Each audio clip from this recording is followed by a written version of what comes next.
What's up, gamers? It's Above, and in today's video, we're gonna cover everything you need to know to prepare for Destiny 2's newest raid, which will be releasing on Friday, August 26th. We know this is going to be a reprised raid from Destiny 1, so no matter what it ends up being, I'm excited to take a trip down memory lane with you guys. With the raid day being just 3 days into the new season, this guide will aim to prepare you for the day 1 raid experience as efficiently as possible. If you enjoyed today's video, a like and subscription would be greatly appreciated. Now, let's get into it. The first tool on our list is Destiny Recipes, and this website is important because it's essentially a one-stop shop for everything you need to know about preparing for the brand new raid that will be dropping on August 26th. You guys can go to the top right-hand corner where you can see that I'm logged in, and all you have to do is link your Bungie account to the Destiny Recipes website, and it will allow you guys to track your progression as well. We're going to head over to Checklist, which will bring up an overall prep score. You can see that mine currently says it is 455, which means I'm prepared, and I'll be diving into exactly what that means momentarily. The first subject we're going to be talking about today is everyone's favorite, in stored XP. This revolves around bounties, and the reason bounties are so important is because they allow you to progress your artifacts significantly faster to unlock artifact mods than you would otherwise. Artifact progression is based solely on XP gain, so this not only determines how many artifact mods we're going to be able to unlock, it also will determine our power bonus that we gain from the artifact as well, and it will allow us to unlock final column artifact mods such as Classy Restoration significantly faster. So if you guys want to unlock final column artifact mods like this heading up to raid day,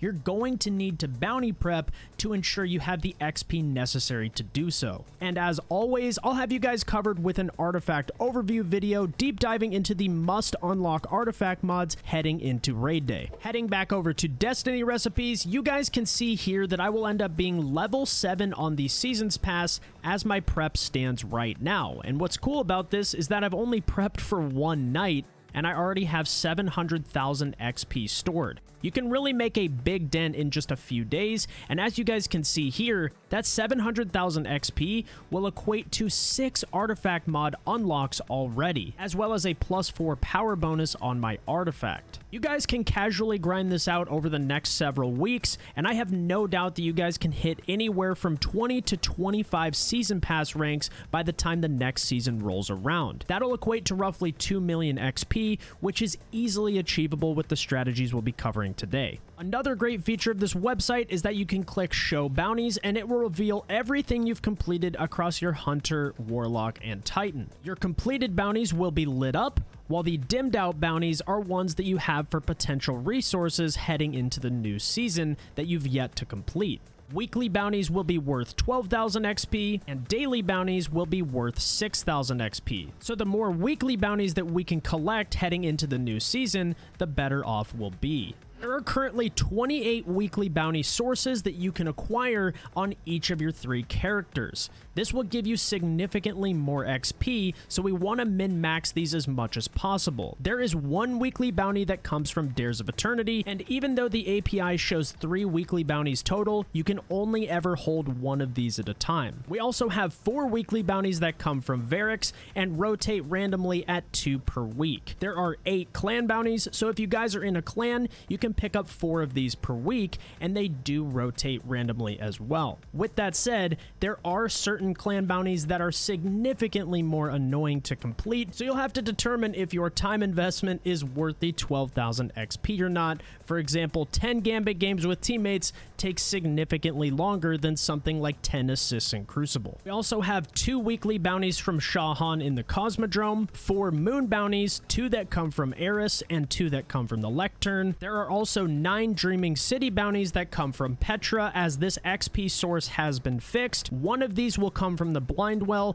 and each of the other 8 will come from rotating Ascendant challenges. At the time of this video releasing, you should be able to pick up 5 of them before the new DLC. And lastly, we have 6 solstice bounties that will rotate at 2 random bounties per week, and you have through the end of the season to complete these. I checked with several sources, and it does appear that event bounties do stay from season to season. As you can see in this screenshot, Guardian Games bounties have carried over from a previous season, so I think it's fair to assume that solstice bounties will do the same as well. But if you guys don't want to risk it, you can simply fill these slots up with daily bounties instead. As you can see here, you can hold 63 bounties on each character. I recommend holding 63 on 2 of your characters and 62 on your main because it will allow you to pick up the brand new seasonal artifact quest when we head into the new season. It's also worth noting that this bounty total is a sum value between your active quests. You guys can see here that I've been slacking on a few things, as well as your bounties. So if you guys have a bunch of quests lying around, make sure you finish these up so that you can free up more room for your bounties heading into the new season.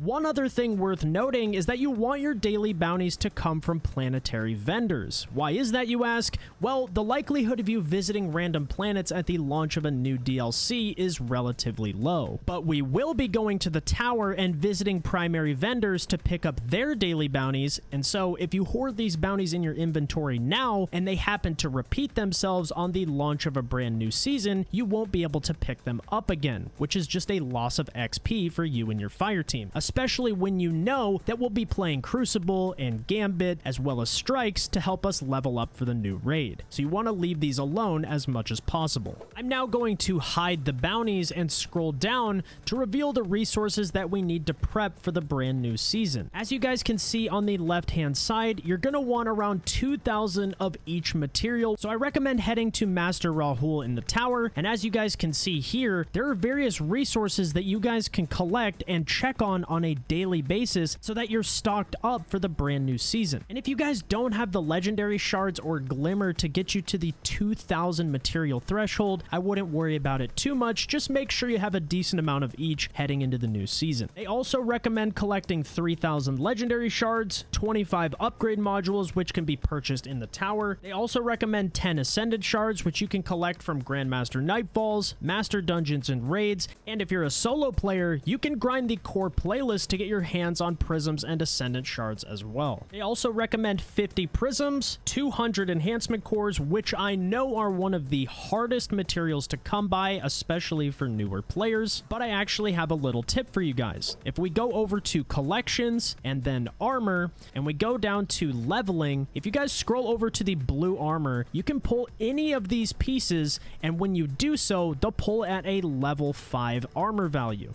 As you guys can see here, I head over to upgrade the arms, and each level will take 1 enhancement core, a few legendary shards, and some Glimmer, so I'm putting in 3 cores and ultimately 1 prism to get it to level 8. So we're going to take the armor that we pulled from level 5, level it up to level 8, and when we delete it, those 3 cores turn into 6 enhancement cores. So we're literally doubling the amount of cores for simply pulling armor from our inventory. We also want to max out on Spoils of Conquest. You can hold 240 of these on each character, as well as additional ones in your Postmaster. And we want to max out on Spoils as much as possible because we'll be able to re-roll our weapons as many times as we want as soon as the raid releases. The most optimal Spoils farm in the game currently is a roll CP within the Vow of the Disciple, as the Templar farming no longer actually grants spoils on repeat clears. As for treasure keys and Paraversal halls, you guys can ignore these as this isn't a major expansion, so I wouldn't worry about these 2 categories at all. One resource that's not listed on this website that will actually be incredibly helpful in the new season is Ascendant alloys, as well as any crafting materials you guys will need for the new raid weapons.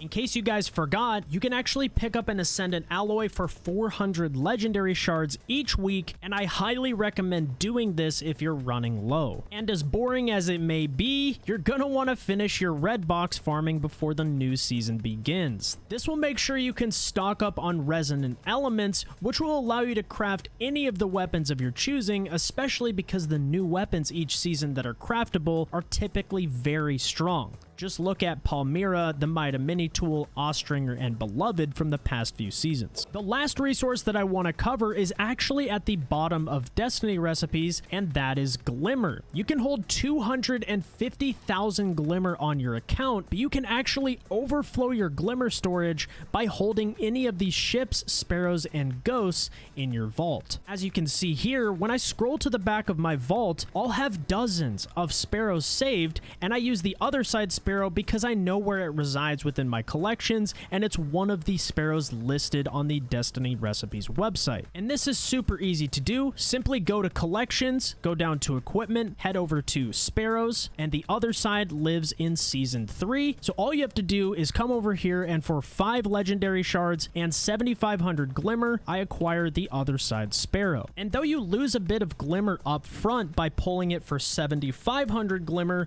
when you dismantle it, you'll get 5,000 in return. So if we max out our Glimmer at the end of a new season and then we run out, you'll be able to refill your Glimmer on demand, which is super helpful in new seasonal content. One other thing worth noting is that Dim will likely be down with the launch of the new season, so you're going to want to have your favorite weapons transferred over to your main character prior to season end. This way, you guys can take your favorite weapons into the brand new seasonal activity and have weapons like Galahorn at your disposal instead of having them locked on your alt characters where they will do you no good. The next thing I want to talk about is day of prep, and one of the most important factors in ensuring you're prepared to turn in your bounties is making sure that you have the blinding light mod equipped on your ghost. You'll see here that this increases XP gains of every bounty by 12%. This will make a huge difference in the number of seasons pass levels you guys will be able to achieve, which will ensure you're unlocking those final column artifact mods faster. As you can see, XP boosts progress you significantly faster towards the end of a season, but these start relatively early on. At level 5 in the seasons pass, you actually unlock shared wisdom. So until you reach this point, you want to be turning in daily bounties until you reach level 5.